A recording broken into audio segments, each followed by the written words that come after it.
de voir cet affrontement. Donc ça peut être prometteur. On a quand même Lyoko qui a quand même fait des choses entre temps. Donc à surveiller en détail. Mais waouh! D'accord, ça fait un sacré temps. La dernière fois, sinon, c'était les Wanted Sessions et après, c'était le Wanted S4 de la Saint-Valentin. Donc c'était 2022, c'est vous dire à quel point c'était bagarre. Allez, c'est parti, on peut enchaîner. Donc ça va être du Lyoko contre Mescall. Donc du heavy bien comme on aime, avec tout de même le fameux faux heavy, hein, 107 de poids du côté de Ridley. Bon, ça reste quand même assez imposant, mais c'est pas non plus big heavies. Mais par contre, c'est Leadbox qui fait la diff. Et justement, hein, elle se prendra des coups de marteau directement dans les gencives, avec pour l'instant une bonne punish sur le bomber. Et ça a réussi à être suffisamment efficace pour mettre dans une position qu'on n'apprécie pas trop du côté de Mescall, alors que c'est pourtant là où il maîtrise le mieux de son côté. Et bien, vous l'avez vu tout à l'heure, le piège de bord. Et là pour l'instant on s'en sort merveilleusement à côté de Lyoko, on est intraitable, on fait des neutres air bien safe pour toucher. Le upper ça ne tuera pas puisqu'on a quand même le poids de Ridley pour le sauver, plus le drift du upper de l'adversaire. Mais on n'a pas encore fini, Ce marteau n'enfoncera pour l'instant pas le clou sur la tombe de son opposant, si ce n'est tout de même cette fois-ci sur cet upper. Et c'est merveilleusement trouvé ici pour l'instant de la part de Mescall, de la part de Lyoko, qui met Mescall quand même à l'amende dans une situation qui est fort délicate. Notre air ici qui est bien enchaîné de son côté, cela dit, pour mettre un petit peu en difficulté son opposant. Les plasmas qui sont pas faciles à gérer visiblement entre les deux genres, j'ai l'impression. Ça tape vite fait, on essaie d'aspirer mais non, on se fait surprendre à la midrange. Le king of midrange, hein, c'est bien Mescall en France et pour l'instant justement il nous rappelle que c'est lui qui porte la couronne malgré le fait que l'adversaire en face soit déjà vecteur de royauté. Ce dernier justement se dépêtre mais n'arrive pas à gérer cet up smash. En termes de couverture, on était extrêmement à l'aise du côté du joueur de la team au plomb, qui lâche rien et qui veut récupérer très rapidement l'avance. Et c'est justement fait ici par ce petit jeu de juggle en renvoyant le Gordo. Le Gordo, on rappelle, pièce maîtresse du gameplay de DDD qui doit être absolument annihilé. Quasiment tous les hits renvoient le projectile, donc il faut impérativement forcer une hitbox. Et si jamais Lyoko les attend, et ben, il peut plus rapidement vous punir et trouver des phases. Donc c'est un guess games absolu qui est fait avec cet outil. Pour l'instant, bien vu ça, très bien joué.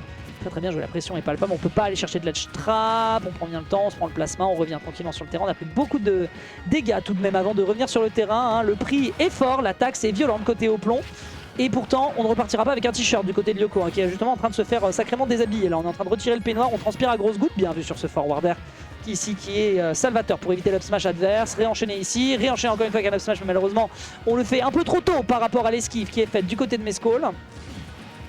Plasma, on prend bien le temps pour revenir, on profite bien de l'intangibilité dont on dispose en prenant son temps, on stall, on attend, il va falloir regrab mon ami. Oh, mix-up final qui surprend et qui empêche le edge trap.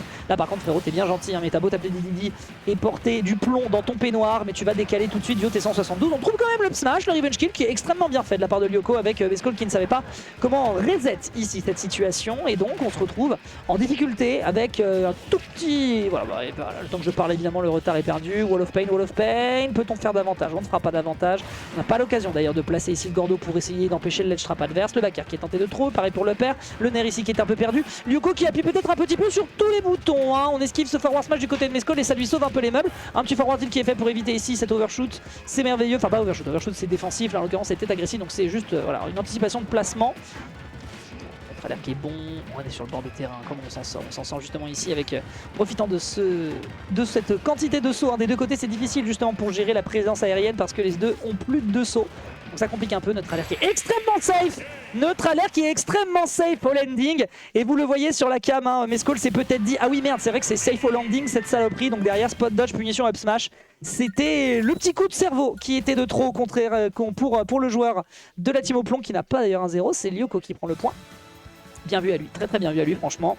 Là c'est vraiment du match-up check pur. Est-ce que tu sais que c'est safe ou pas? Ah bah je savais pas. Et du coup, boum badaboum. Bah après voilà, on ne tombe pas forcément sur beaucoup de DDD, hein. On rappelle qu'en France, Lyoko est le porteur, hein. Il est le capitaine de file des joueurs du personnage. Il y en a quelques-uns quand même, on pense bien sûr à Sokuda. Mais en l'occurrence, Mescall, peut-être qu'il n'avait pas, voilà, il avait peut-être pas l'info. Je vais vérifier justement du côté de Sokuda, si ce dernier a Sokuda. Ou alors il a changé de blaze. Ah oui, il a changé de blaze. Et bah force à lui. Allez, c'est parti. Allons-y. Game numéro 2 entre nos deux joueurs. On rappelle que c'est encore du BO3. Hein. Nous n'avons de BO5 qu'à partir de la winners finale, la loser finale et la grande finale. Et pour l'instant, bah, écoute, la pression est bonne. On joue avec Mescall à son propre jeu. Hein. La midrange ici qui est terriblement bien consommée du côté du joueur qui peut officialiser d'ailleurs Team LDV, et ça je comprends toujours pas pourquoi, mais bon écoutez, après on prend. On est un peu apeuré du côté de Mescall, on se cache dans le bouclier, hein, dès qu'on en a l'occasion.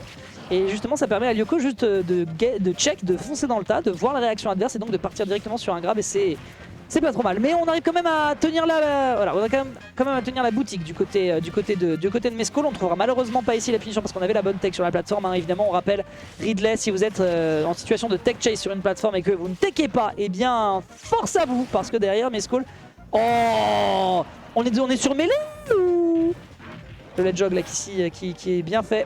Bon, même s'il n'y a pas de ledge jog dans l'ultimate, mais vous avez l'info. Ok, oh le nerf intéressant, mais malheureusement un tout petit peu misspaced. Et donc ça permet ici de reprendre directement l'avance dont on a besoin du côté du joueur de la team au plomb qui réenchaîne. Peut-être un petit peu quelque chose ici. Non, nerf. Pas de forward air, malheureusement ce sera une tentative de pair. S'il le lâche, il attend qu'il le lâche. Oh, ah il le relâche forcément. Tiens, je n'avais pas cette information. On subit beaucoup de placements, il y a beaucoup de sauts qui ont été consommés, on prend bien le temps de jouer justement par-dessus ces dernières pour éviter la pression qui est proposée par l'adversaire. On n'a pas touché le bord de terrain depuis déjà une bonne trentaine de secondes et ça commence à être justement un exercice compliqué. Très bon down tilt ici pour surprendre un peu en matière de gap close, bonne burst option et derrière peut-être encore un grab ici après ces petits empty hop qui vont justement surprendre ce pauvre Mescall qui subit et on est en train de faire preuve de sacrée résistance de la part de Lyoko qui résiste par tous les moyens possibles. Il a visiblement le code contre son adversaire. Oui, c'est vrai, faire ça code Lyoko, vous inquiétez pas. Neutral air qui tue à 170% impeccable sur le terrain, le manque de poids. Oh là là! Ah oui, ok. Donc les deux ont vraiment voulu rendre la monnaie de leur pièce avec ici cette attaque spot dodge into up smash derrière. Neutral air, up tilt, on n'aura malheureusement pas le pair et derrière c'était le coup de trop et le coup de trop se finira directement coiffé au poteau. Après cette prise de stock, on est à 30% déjà du côté de son adversaire. On n'a malheureusement pas le temps d'enchaîner, mais au final on a des resets de combo. C'est exactement ce dont on avait besoin. Forward air pour repousser l'assaillant et récupérer un petit peu de momentum sur ce bord de ledge. Mais là, ouais, là clairement Mescall a le plus de pression. C'est à Lyoko d'installer et de trouver une solution à l'équation. Et on trouve un très bon dash shield qui permet de réenchaîner avec la pression du Gordo pour ensuite foncer directement sur l'adversaire. Neutral air, pas de down air, pas de... Ouais, le backer qui passe malheureusement pas. Ça se joue entre les deux. Hein.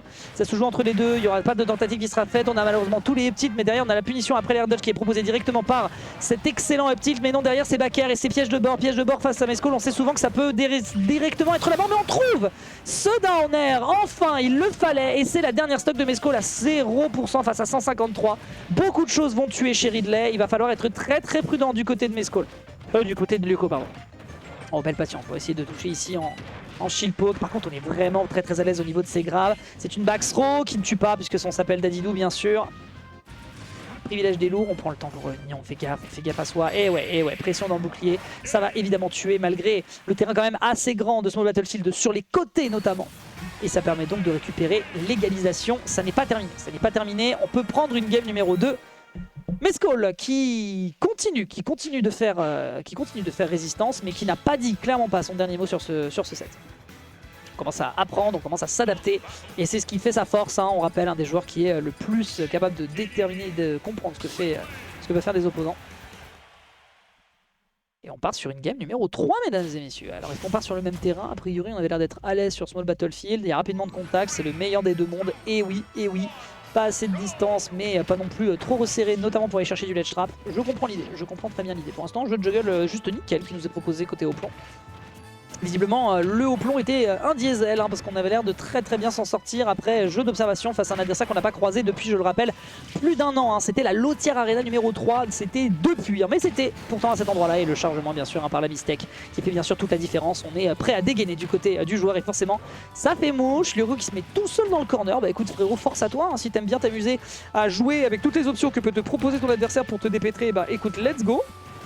Si ça joue, ça ouais, là c'est le jeu de la midrange, Lequel des deux arrive le plus à gérer ici cette situation délicate? Toujours l'attaque qui est plantée mais qui se fait punir immédiatement de l'autre côté. Jeu de Gordo avec un repère qui ne connecte pas, mais le forward air ici permettra quand même d'enchaîner sur cette phase importante ici pour le joueur de Dadidou. Neutral air qui est, ouais bon d'accord, qui est safe, mais faut pas déconner non plus. Même si le neutral air de Ridley n'est pas des plus safe, si tu ne shieldes pas immédiatement, eh bien tu subis. Et je crois qu'on avait plus de saut et non plus l'occasion de revenir après cette B qui était, il faut le dire, téléphonée et bien punie de la part de l'adversaire. On a fait 4 up smash. Est-ce qu'on en fait un 5ème pour le dessert? Non, on n'aura pas l'occasion derrière. On a l'occasion de l'avaler. Est-ce qu'on veut chercher quelque chose?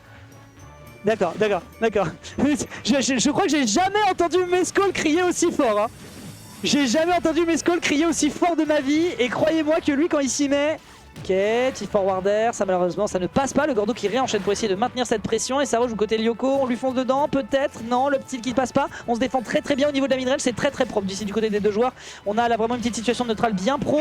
Cette dash attack, ce crocage qui va donc arracher un bout du vêtement de notre Dadidou favori, eh bien se jouera donc sur une victoire pour le moment de Mescall qui va donc en winners finale. Nous allons avoir la seconde semi-finale me semble-t-il sur ce stream. Et bah écoutez, let's fucking go. C'était intéressant. Bien, t'as le cri de Mescall, je pensais, franchement